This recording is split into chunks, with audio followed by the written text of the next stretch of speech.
Hey guys, I'm Richard here from TechRaptor.net. I'm here with Dean Foster from Team 17. He's the co-developer of Sheltered, which is one of the first games to get on Xbox Preview, which is just coming out, was announced last night, yesterday morning, one of those days.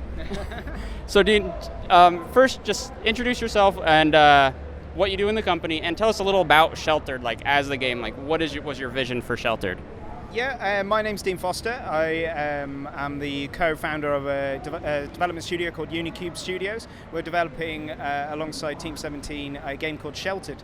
In Sheltered, you have to look after a family in a fallout shelter and keep them safe from lots and lots of different things that could kill them. Malnourishment, dehydration, radiation poisoning, or even just a plain old psychopath that could come along and get into the shelter and hurt your family.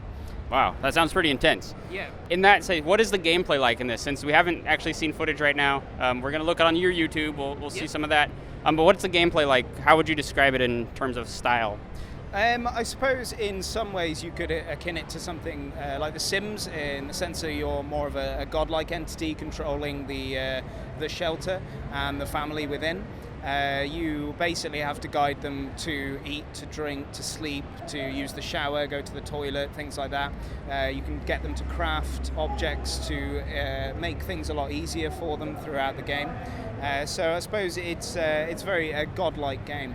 What's the setup? Like when you start in the game, what's the setup for the story? Well, we decided to keep it a bit vague. We didn't want to go, oh, there's definitely been a nuclear bomb dropped. We wanted it to feel like any kind of apocalypse could have happened. Okay. It's more about making it up in your own mind. I mean, it's your family. You get to customize them, give them individual names, choose their clothing, choose the color of their clothing, their genders, their starting stats, and even their starting traits, which would dictate how they play and how they feel. So we wanted each character to feel slightly individual and feel like they're all unique rather than just four of the same person.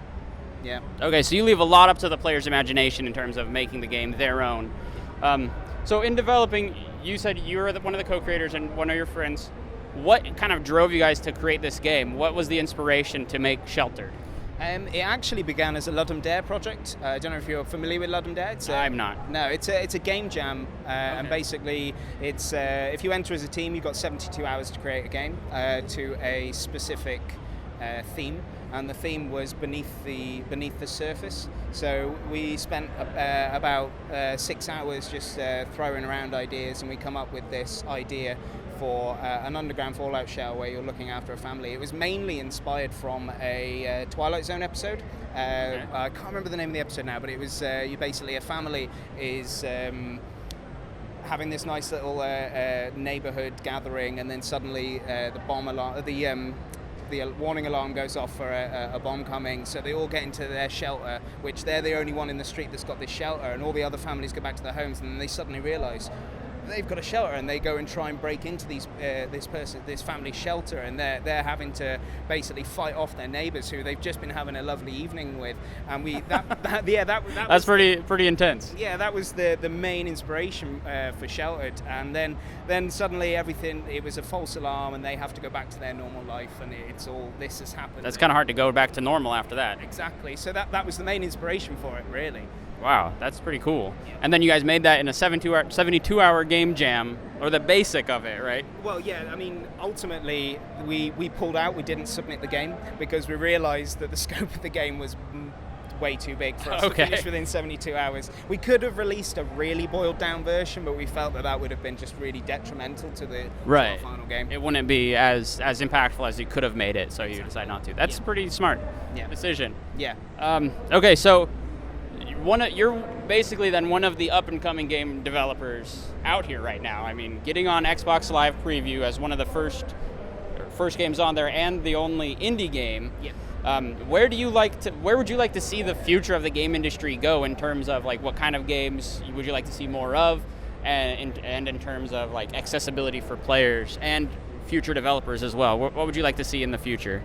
Well, I think the easiest answer, well, my personal answer would be everything. I feel that this industry, like film and TV and books, that everyone should be able to release a game that they want to make and tell their story and get people to play it. So I don't feel that I would necessarily, like personally, there are games that I prefer and games that I don't prefer, but everyone's got their own opinion, and there's a market for everything out there. So that's true. Yeah, I just feel that people should be allowed to make and release their own games, and just let the industry or the people that buy them and play them decide on what they feel is good. Wow, that's a good answer. I like that. All right, well, then I got one last question for you, and this might seem cliche, but you mentioned earlier you had gone last year. You were working in a movie theater. Now you're here at E3 with Xbox Live and all this stuff happening. What kind of advice would you give to up-and-coming developers who want to be where you are right now in the future? I suppose it is a difficult industry nowadays. There's a lot out there. There's a lot of unique things going on. I think for up-and-coming developers, you've just got to really have something that can capture people's imagination, and a lot of things have already been done and a lot of things are being redone, and we are in a state in the world where it is hard to come up with unique things that aren't necessarily copied or being copied. So I just feel that you need to stay true to yourself and release a game that you feel in your heart is something that you want out there and that you feel that everyone's going to love. Wow, thank you. That was great. Thank you, Dean, for meeting with us. It was a short interview, but very interesting to hear, your story and what you went through, and how you came out with Sheltered. Thanks. So yeah, check out Dean's game on Xbox Live. It's Sheltered. It'll be on there in the next couple days, or is it there already? No, the Xbox Live preview for the game it's not on there yet. It will be coming later this year. Okay, later this year on Xbox Live preview.